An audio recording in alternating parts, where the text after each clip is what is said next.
जो पूर्व विधायक हैं, उनका कहना है कि जो रानी सागर वाले पर आप बयान दिए थे कि वहाँ पर रोहिंग्या मुसलमान या ये लोग रह रहे हैं और सर में गोली मारनी चाहिए थी, पैर में गोली नहीं मारनी चाहिए थी, तो कह रहे हैं कि पुलिस अधीक्षक से जाकर बता दें उनका काम आप।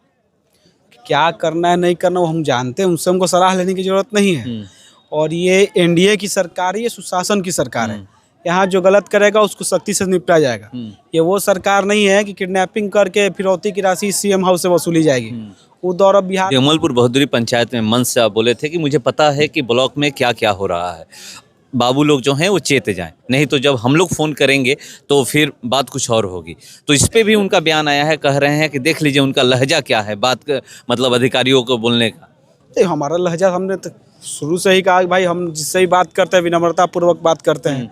हम किसी को ना रौब दिखाते हैं ना अहंकार दिखाते हैं। तो बदले में हम भी तो एक्सपेक्ट करते हैं कि उन लोग ईमानदारी से काम करें। अगर जनता परेशान होगी तो इसकी जवाबदेही किस पे तय होगी? उनके जैसा तो हमको कुछ चाहिए नहीं। यहाँ से जो सिस्टम फैलाए थे वसूली वाला, उस सब व्यवस्था में तो हम विश्वास हम रखते नहीं है। लेकिन बाकायदा में अगर जनता के प्रति विनम्रता और जो पूर्व विधायक को लेकर वसूली की 10 साल की बात कर रहे हैं, वो तो आप ही पे एलिगेशन लगाते हैं कि 10 साल में क्या हुआ था, आप ही पर कहते हैं कि पहले जो बयान दिए थे उस पर तो क्लियर कर लें। ये शाहपुर क्षेत्र की जनता जानती है। हाँ। यहाँ पर आइए तो दाखिल खारिज के लिए कितना रुपया दे रेट बंधा हुआ है, किसी से छुपा हुआ नहीं है। सब कुछ कागज़ पत्र रहते हुए फिर उसको ऑनलाइन चढ़ाने के लिए कितना रेट बांधा हुआ है, छुपा हुआ नहीं है। ये जो आपका मृत्यु प्रमाण पत्र, जन्म प्रमाण पत्र में जानबूझकर देरी करके कैसे यहाँ के लोगों को परेशान किया जाता है, किसी छुपा हुआ नहीं है। तो देखिए, शाहपुर प्रखंड के कैंपस में कार्यकर्ता सम्मान समारोह रखा गया था और यहाँ के नवनिर्वाचित विधायक खुद यहाँ पर पहुँचे थे और सबको सम्मानित किया गया है। और एक चीज़ जो मैं बार बार लगातार बात कर रहा हूँ कि महिलाएं यहाँ पर पहुँची हुई थी और सबको सम्मानित किया गया है। ये पहली बार देखने को मिला है कि शाहपुर विधानसभा में इस तरह का कार्यक्रम रखा गया है। ये शाहपुर हमने पहले ही कहा है कि अब बदलाव के फेज में है। जो पुरानी कन्वेंशनल चीज़ें थी, जो आउटडेटेड चीज़ें थी, उसको तो पहले जनता ने बदला है। अब नए बदलाव को शाहपुर में स्थापित करने की जिम्मेदारी हम लोग की है। तो आप देखेंगे इतना ही नहीं, विकास के भी जो मुद्दे होंगे, विकास के भी जो कार्य होंगे, उसमें मॉडर्न टेक्नोलॉजीज़ को हम लोग यहाँ इम्प्लीमेंट करेंगे।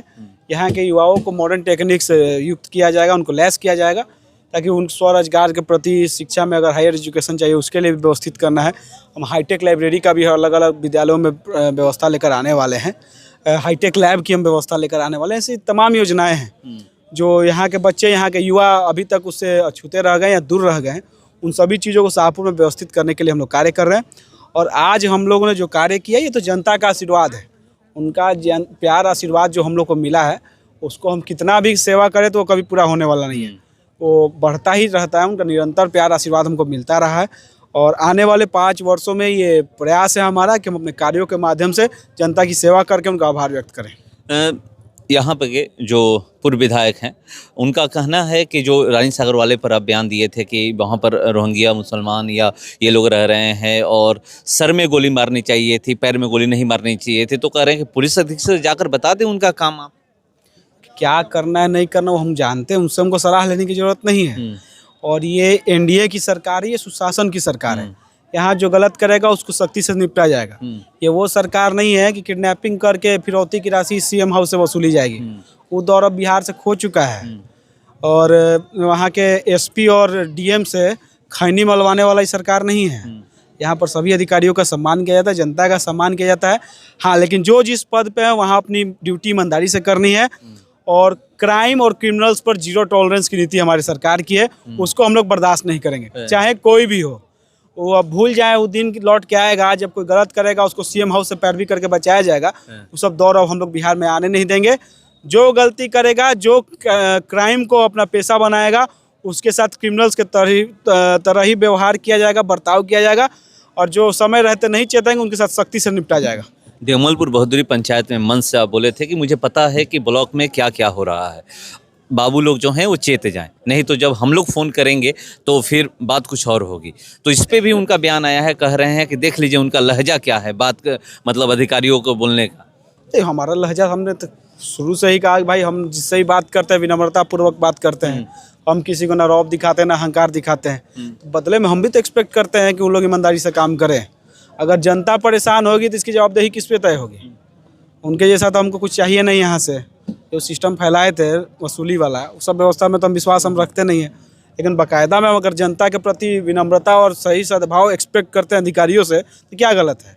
और दूसरी बात, हमने ये नहीं कहा कि फ़ोन करके हड़काएंगे, हमने ये कहा कि हम जब भी फ़ोन करें तो आपके अच्छे कार्यों की तारीफ़ करने के लिए आपको फ़ोन करें, ना कि आपके ऊपर कोई दोष आरोप हो उसकी पुष्टि करने के लिए हम कॉल करें। तो बातों को मोड़ तोड़ कर पेश करने का उनका पुराना आदत। खैर, उनकी बातों से मुझे कोई लेना देना नहीं, तो विपक्ष में हो तो हल्ला करना उनका काम ही है, लेकिन काम करने के लिए जनता ने हमको चुना है और जनता के प्रति कार्य करके उनका जितना सेवा कर सके, जितना आभार व्यक्त करे, उसके लिए 5 साल मिला है, इसमें हम लोग जरूर काम करेंगे। जवनिया गांव के कुछ लोग यहाँ पर पहुंचे हुए थे और कह रहे हैं कि कब हमें आवास मिलेगा। पूर्ण रूप से ज़मीन का प्रोसेस चल रहा है, चिन्हित किया जाए। और जहाँ तक बात है आवास का, तो गृह क्षति का कई लोगों को 1.5 लाख रुपए 1.25 लाख रुपए आ चुका है। कुछ लोगों का लिस्ट बन के गया है, गृह क्षति का पैसा आ ही रहा है। सरकारी प्रोसेस धीरे धीरे समय लगता है। अभी कुछ लोग पहले में भी कुछ लोगों को पैसा आया था, अभी फिर लिस्ट बन कर गया है, फिर छूटेगा, फिर लिस्ट बन कर जाएगा। तो रेगुलर प्रोसेस से चल रहा है। जमीन भी चिन्हित की जा रही है, किसी का छूटेगा नहीं, किसी को नहीं छूटने। क्यों छूटेगा भाई? जिसका भी घर बसा है, स्वाभाविक है कि उसको उसका लाभ मिलना चाहिए। इसमें किसी को भी नुकसान नहीं होने। भूमि सबको मिलेगा कि पूर्ण रूप से जिनका भी घर गया है सभी लोगों को भूमि पहले चिन्हित किया जा रहा है। और जहाँ सरकारी जमीन चिन्हित की जा रही है, हम लोग खोजवा कर एक आदमी का भाई जिसका भी गया है गंगा जी में, उसको तो मिलना ही ना चाहिए। इसमें को संशय किसी को नहीं रखना है। हाँ ठीक है, थोड़ा समय लगेगा, व्यवस्थित होने में समय लगता है सारी चीज़ों को, क्योंकि बहुत सारा प्रोसेस से गुजरना पड़ता है। लेकिन हमने डीएम से भी मांग किया है और अपने संबंधित विभाग के मंत्री से भी कि भाई इसको एक विशेष ध्यान देकर यथाशीघ्र इसको व्यवस्थित कर दिया जाए। अब जो पूर्व विधायक को लेकर वसूली की 10 साल की बात कर रहे हैं, वो तो आप ही एलिगेशन लगाते हैं कि 10 साल में क्या हुआ था, आप ही पर कहते हैं कि पहले जो बयान दिए थे उस पर तो क्लियर कर लें। देखिए, ये शाहपुर क्षेत्र की जनता जानती है। यहाँ पर आइए तो दाखिल खारिज के लिए कितना रुपया रेट बंधा हुआ है, किसी छुपा हुआ नहीं है। सब कुछ कागज़ पत्र रहते हुए फिर उसको ऑनलाइन चढ़ाने के लिए कितना रेट बांधा हुआ है, छुपा हुआ नहीं है। ये जो आपका मृत्यु प्रमाण पत्र, जन्म प्रमाण पत्र में जानबूझकर देरी करके कैसे यहाँ के लोगों को परेशान किया जाता है, किसी छुपा हुआ नहीं है। सरकार तो आप ही लोग की थी, सरकार हमने पहले ही कहा है, जब स्थानीय जनप्रतिनिधि चोर होगा तो सरकार क्या होगी। बहुत सारे ऐसे विधानसभा, चलिए पटना साहिब और बांकीपुर में हम दिखाते हैं 8 आना किसी का औकात नहीं है ब्लॉक और परिसरों में मांग देने का। लेकिन जब यहाँ के स्थानीय जनप्रतिनिधि का श्रेय रहेगा, अधिकारियों से उनकी सेठ साठ गांठ हो जाएगी कि कुछ आप भी लीजिए कुछ हम भी लेंगे, तो व्यवस्था तो गड़बड़ होगा ही। इन सभी व्यवस्थाओं को बदलने के लिए ही हम आए हैं। हमने पूर्व में कहा है, जनता को किसी प्रकार की कोई समस्या नहीं होनी चाहिए। लोग त्रस्त थे, लोग परेशान थे, तभी वो हमको चुने हैं।